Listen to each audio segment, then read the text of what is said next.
તો હવે જો કોઈને મોટા આંતરડામાં કેન્સર હોય તો એની સારવારના ઓપ્શન શું શું આપણી પાસે હોય?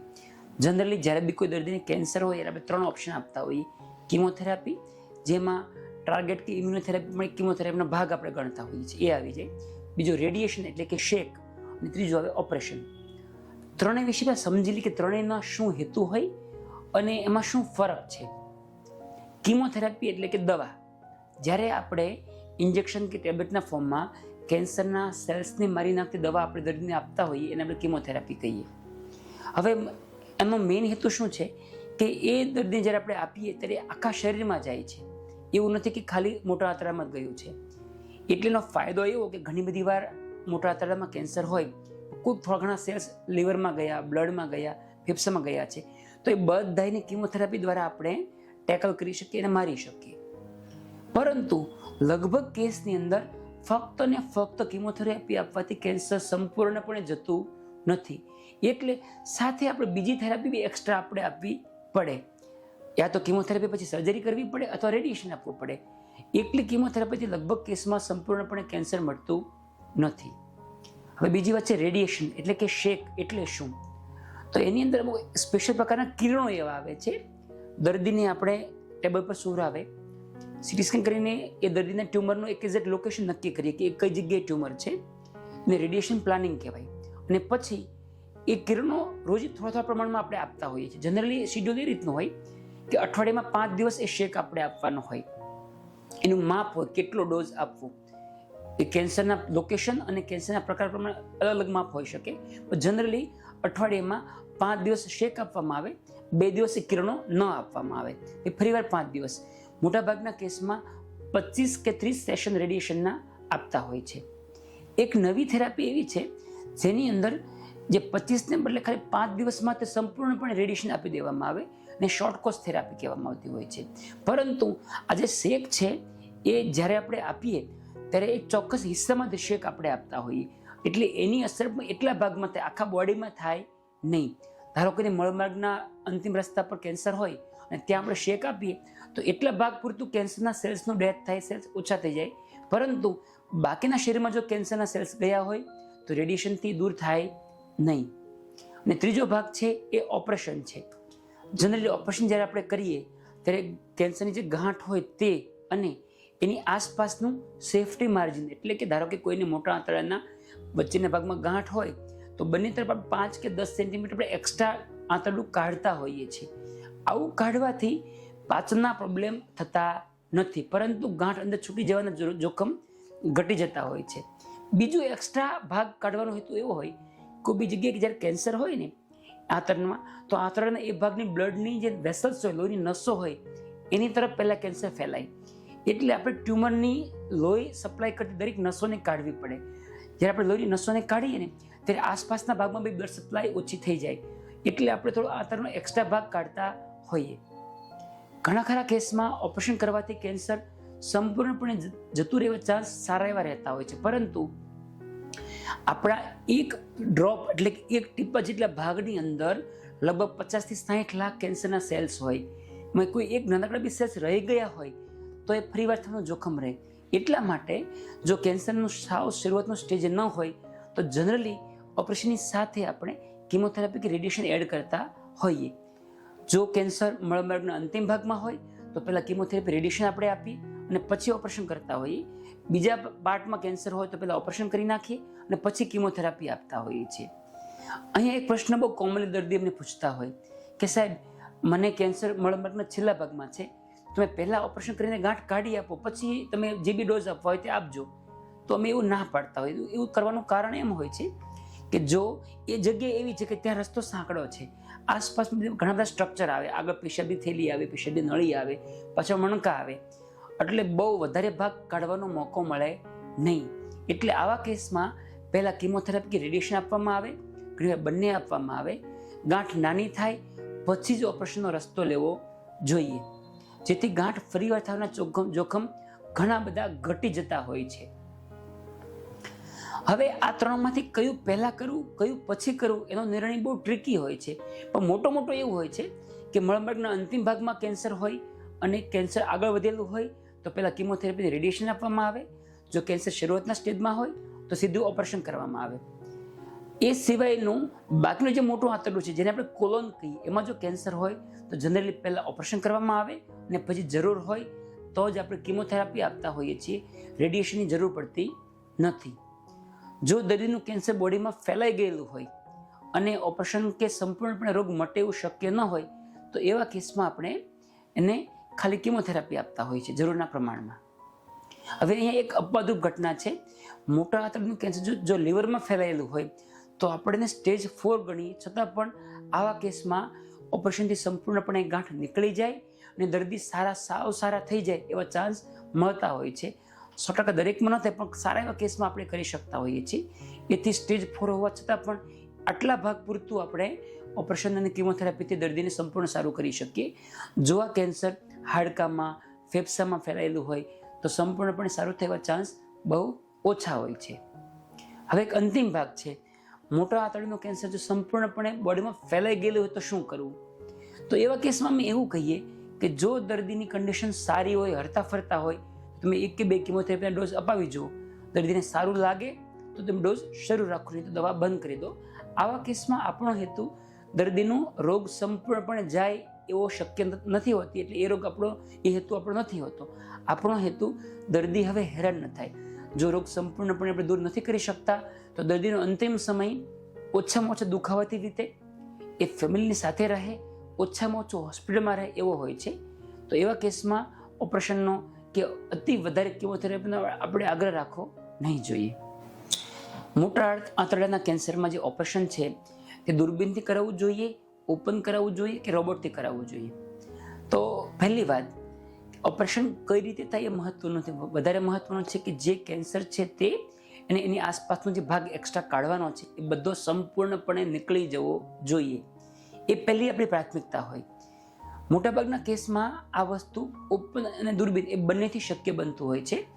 દૂરબીનથી કરવાનો ખાલી બેનિફિટ એટલો મળે છે કે એવા કેસની અંદર દર્દીને કાપો મોટો નથી આવતો, રિકવરી થોડી ફાસ્ટ હોય છે. પરંતુ મેડિકલ સાયન્સના રિસર્ચ પ્રમાણે ઓપન અને દૂરબીન એ બંનેની અંદર લાંબા સમયે કેન્સર સંપૂર્ણ મટવાના ચાન્સ સરખા હોય છે. કેન્સર ફરીવાર થવાના ચાન્સ પણ સરખા હોય છે. કોઈ એક વસ્તુ સુપિરિયર છે એવું નથી. એક વસ્તુ ખરી કે જો કરનાર ડૉક્ટર એ દૂરબીનથી વેલ વર્સ ન હોય, એટલે કે રૂટીનલી ન કરતા હોય તો એ લોકો કેસની અંદર ઓપન કરવું એ વધારે સલાહભર્યું છે. કારણ કે દૂરબીનથી કરવામાં થોડી એક્સ્ટ્રા સ્કિલ જોઈએ. જે લોકો રૂટીનની દૂરબીનથી કરતા હોય છે એની અંદર રિઝલ્ટ સરખા આવતા હોય છે. વાત છે રોબોટની, તો હકીકતમાં રોબોટિક સર્જરી છે એક પ્રકારની દૂરબીનથી જ સર્જરી છે. એમાં પણ પેટ ઉપર કાણા પડે, એમાં અલ્ટિમેટલી ઓપરેશન તો ડૉક્ટર જ કરતા હોય છે, પરંતુ એ રોબોટને કમાન્ડ આપે. ડૉક્ટરના હાથની જે મૂવમેન્ટ બહાર કરે એ રોબોટ અંદર મૂવમેન્ટ કરતું હોય છે. તો રોબોટના ફાયદા શું? તો રોબોટ સર્જરીથી કરવાથી એક તો વિઝન થોડું વધારે સારું આવે, 3D વિઝન આવતું હોય. બીજું, મૂવમેન્ટ થોડી વધારે પરફેક્શનથી થાય. પરંતુ નુકસાન શું? તો એક તો રોબોટમાં કાણા મોટા પડે, જે હોલ સ્કિનના મોટા પડે.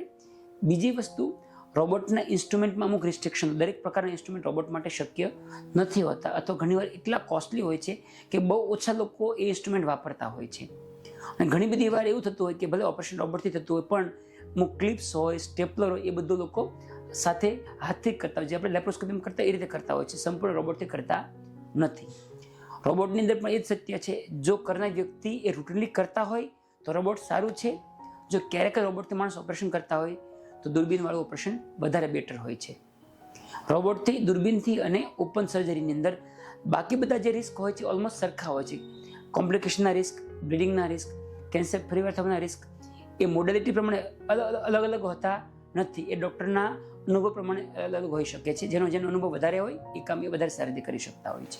હવે જ્યારે કોઈ પેશન્ટને મોટા આંતરડાના કેન્સરનું ઓપરેશન કરવામાં આવે ત્યારે ઘણી બધી વાર ડૉક્ટર એવું સલાહ આપે કે તમારું ઓપરેશન અમે કરશું, પરંતુ સંડાસનો રસ્તો પેટની ઉપર કાઢશું, જેને કોલોસ્ટોમી કે ઇલિયોસ્ટોમી કહેવામાં આવે છે. તો પહેલાં એ શું છે તે સમજી લઈએ, એનો કન્સેપ્ટ શું છે એમ. નોર્મલી જ્યારે માણસના પાચન તંત્રમાં અન્નળી આવે, સ્ટમક આવે, નાનું આંતરડું અને મોટું આંતરડું અને મળમાર્ગ, આ કોમન રસ્તો હોય છે. એમાંથી ખોરાક અને મળ પસાર થતો હોય છે. જ્યારે કોઈ જગ્યાએ કોઈ ભાગ આપણે કાઢી નવો જોઈન્ટ આપણે આપીએ એ વખતે એ ભાગની અંદર સોજો હોય કે એ ભાગ બહુ ક્રિટિકલ હોય અને ત્યાં આપણને એવી શંકા હોય કે એ જગ્યાએ જોઈન્ટ આપવામાં આપણે જોઈન્ટ આપી દીધો, પરંતુ એ રૂજ આપવામાં હીલ થવામાં થોડો સમય લાગે એવું છે. એ દરમિયાન ત્યાં મળ જાય તો લીક થવાનો રિસ્ક છે. તો એવા કેસમાં ટેમ્પરરી આપણે શું કરતા હોઈએ, જે આપણે આંતરનો જોઈન્ટ આપ્યો હોય એની પહેલાંનો આંતરડાનો ભાગને પેટની દિવાલ પર બહાર કાઢી દઈએ, એને કોલોસ્ટોમી કહેવામાં આવે. નીચે પિક્ચરમાં તમને દેખાશે. પેટની દિવાલ ઉપર એક નાનકડો આંતરનો ભાગ બહાર કાઢી દઈએ. પછી દર્દી જે મોઢેથી ખોરાક લે છે એ આંતરમાં થઈ એ જગ્યાથી બહાર આવે, ત્યાં થેલી લાગે, એમાં બધો મળો જમા થતો હોય છે. રોજ દિવસમાં 1 કે 2 વાર એ ખાલી કરવું પડતું હોય છે. શરૂઆતમાં કદાચ 4 થી 5 વાર ખાલી કરવું પડતું હોય છે. એને કોલોસ્ટોમી કે ઇલિયોસ્ટોમી કહેવામાં આવે. મોટું આંતરડું બહાર કાઢે તો કોલોસ્ટોમી કહીએ, નાનું આંતરડું બહાર કાઢ્યું તો આપણે ઇલિયોસ્ટોમી કહેતા હોઈએ છીએ. એક વખત જે આપણે જોઈન્ટ આપેલો છે એ રૂજ આવી જાય, હીલ થઈ જાય, પછી 1.5 કે 2 મહિને આપણે એને પાછું અંદર નાખી અને ફરીવાર નોર્મલ રસ્તો બનાવી દેતા હોઈએ છીએ. પછી દર્દી ફરીવાર ભવિષ્યમાં મળ નીચેથી નોર્મલી પસાર કરતા થઈ જતા હોય છે. જે લોકોની અંદર આ કેન્સર મળભાગના સાવ છેલ્લા હિસ્સામાં હોય, જે અંતિમ એના ગલાના ભાગમાં હોય અને એમાં આ હિસ્સો સંપૂર્ણપણે કાઢી નાખવામાં આવે, તો એવા પેશન્ટની અંદર આપણે કાયમી માટે કોલોસ્ટોમી આપવી પડતી હોય છે.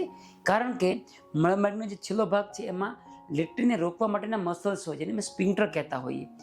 એ જો ભાગ કાઢી નાખવામાં આવે તો દર્દી લેટ્રિન રોકી શકે નહીં. એવા કેસમાં રસ્તો ટેમ્પરરી નહીં પણ પરંતુ પરમેનન્ટલી આપણે બહાર કાઢવો પડે, એને પરમેનન્ટ કોલોસ્ટોમી કહેતા હોઈએ છીએ. હવે આ બાબતમાં 2-3 વસ્તુ સમજવાની. એક, આ વસ્તુ જ્યારે કોઈને પહેલી વાર કહી ત્યાં લોકોને ટેન્શન આવે, સંડાસ મારા પેટની દિવાલમાંથી થશે, પરંતુ આ બહુ અઘરી વસ્તુ નથી. આ કોઈ દુખાવો કરતું નથી. આ શરૂઆતમાં તમને એવું લાગશે, બાદમાં થેલી લાગ્યા પછી દર્દીને બહુ અઘરું લાગતું નથી. અમારો અનુભવ એવો રહ્યો છે કે મારી સાથે વર્ક કરનાર એક છોકરાને 3 વર્ષ પછી મને ખ્યાલ આવ્યો કે એને કોલોસ્ટોમી હતું. એને રસ્તો બહાર કાઢેલો, મળબીમાંથી સાફ કરતો, પણ આસપાસના કોઈ લોકોને ખબર નહીં હતી. 3 વર્ષ પછી એક વખત ખ્યાલ આવ્યો કે આ છોકરાને કોલોસ્ટોમી બનેલી છે. એટલે કે કોલોસ્ટોમી બહાર કાઢ્યા પછી દર્દી નોર્મલ જિંદગી જીવી શકે, દરેક પ્રકારના કામ કરી શકે, નોકરી ધંધા કરી શકે, મહેનતનું કામ પણ કરી શકે છે. એ કરવાથી આ કોઈ પ્રોબ્લેમ આવતા નથી. અને મોટાભાગના કેસમાં આ રસ્તો ટેમ્પરરી હોય છે. છતાં પણ જો તમને આ પ્રશ્ન હોય તો ડૉક્ટરને ઓપરેશન પહેલાં ખાસ પૂછી લેવાનું કે સાહેબ મારું આ ટેમ્પરરી હશે કે પરમેનન્ટ હશે, એટલે તમારા પ્રશ્નનું સમાધાન થઈ જશે. હવે કેન્સરની સારવાર માટે જે ઓપરેશન કરવામાં આવે, કિમોથેરાપી આપે, રેડિયેશન આપે, એની સાઇડ ઇફેક્ટ કે એના પ્રોબ્લેમ શું થઈ શકે નથી, ફાયદો સમજી લો, નુકસાન શું થઈ શકે. તો ઓપરેશન કર્યા પછી ઓપરેશન દરમિયાન ઘણીવાર એવું બને કે આપણે ઓપરેશન ડૉક્ટર સ્ટાર્ટ કરે પરંતુ કેન્સર ફેલાઈ ગયેલું જોવા મળે. સીટી સ્કેનમાં, પેટ સ્કેનમાં એવું દેખાયું નહીં હતું, કારણ કે દરેક રિપોર્ટ એક મર્યાદા હોય કે 5 મિલીમીટરથી નાની ગાંઠ એમાં દેખાય નહીં. એટલે ઓપરેશન શરૂઆત કરતાં પહેલાં ડૉક્ટર પેટમાં પહેલાં દૂરબીન ઉતારીને જોઈ લેતા હોય. જો કેન્સર ફેલાઈ ગયેલું મળે તો આપણે ઓપરેશન ત્યાંથી બંધ કરી દેવું પડે, પછી એવા કેસમાં ઓપરેશન ન કરી શકીએ. બીજું નુકસાન છે બ્લીડિંગ થઈ શકે. ઘણીવાર ઓપરેશન એ બહુ ડીપમાં કરતા હોય, લોહીની મોટી મોટી નસો આસપાસમાં આવતી હોય તો ક્યારેક એમાંથી બ્લીડિંગ થઈ શકે. ઘણીવાર ઓપરેશન કર્યા પછી પણ બ્લીડિંગ થઈ શકે. ત્રીજી વસ્તુ છે ઇન્ફેક્શન. આંતરડું છે એમાં મળ પસાર થતો હોય, જો એમાં લીકેજ થાય તો ઇન્ફેક્શનનું જોખમ રહે. 100માંથી 2 કે 3 પેશન્ટમાં આ રિસ્ક રહેતું હોય છે. ઇન્ફેક્શન લીક થવાથી ઇન્ફેક્શન ફેલાય તો દર્દીને ઘણીવાર આઈસીયુમાં શિફ્ટ કરવા પડે, ક્યારેક હાયર એન્ટીબાયોટિક્સ એટલે કે મોંઘી દવાઓ પણ આપવાની જરૂર પડી શકે છે. એ સિવાય જ્યાં આપણે જોઈન્ટ આપેલો છે એ રસ્તો ક્યારેક સાંકડો થાય. આ પ્રશ્ન બહુ કોમનલી જોવા મળતો નથી, પરંતુ થઈ શકે. ઘણીવાર ઓપરેશન કર્યા પછી આંતરડા ચોંટી જાય અને ઓપરેશન પછી વારંવાર દર્દીને પેટમાં ચૂક આવે, ઘણીવાર આંતરડું અટકી જાય, એવું પણ થઈ શકે. આ ચાન્સ બહુ ઓછા હોય છે. લાંબા સમયે ઓપરેશન કર્યા પછી પણ કેન્સર ફરીવાર થવાના જોખમ હોય છે. એની ચર્ચા આપણે આગળ કરશું. કિમોથેરાપીની સાઇડ ઇફેક્ટ શું હોય?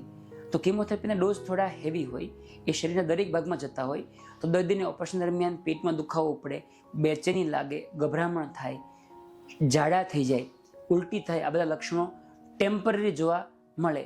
ડોઝની બોડીમાંથી અસર જાય પછી આ લક્ષણો જતા રહેતા હોય છે. વાળ જવાનો પ્રશ્ન અમુક અંશે અમુક પ્રકારના ડોઝમાં જોવા મળે છે, દરેકમાં નથી જોવા મળતો, પણ વાળ પાછા આવી જતા હોય છે. એ સિવાય કિમોથેરાપીથી બોન મેરો એટલે કે આપણા શરીરમાં જે બ્લડ બનાવતું જે ગ્રંથિ છે એ દબાઈ જાય, ટેમ્પરરી સપ્રેશન થાય, શરીરની અંદર કણો ઘટી જાય, એને લઈને દર્દીને ઇન્ફેક્શનના જોખમ રહી શકે છે. રેડિયેશન જે હોય, શેક એટલે કે એ આપવાથી આપણે જ્યાં રેડિયેશન આપીએ ને એની આસપાસના અવયવમાં બી એની અસર જોવા મળે. મળમાર્ગના છેલ્લા ભાગમાં રેડિયેશન આપણે આપીએ તો થોડી પેશીની થેલીમાં બી કિરણો જાય તો એમાં સોજો આવે, ઘણીવાર વારંવાર પેશાબ માટે જવું પડે એવા લક્ષણો જોવા મળતા હોય. ઘણીવાર રેડિયેશન આપવાથી આંતરડામાં બી જાય તો આંતરનો કોઈ ભાગની દિવાલ જેવી જાડી થઈ જાય તો દર્દીની એ જગ્યાએ આંતરના પ્રોબ્લેમ રહી શકે, વારંવાર ચૂક આવવી, ઝાડા રહેવા વારંવાર આ પ્રશ્નો થઈ શકે, જેને આપણે રેડિયેશન એન્ટ્રાઇટિસ કહેતા હોઈએ છીએ.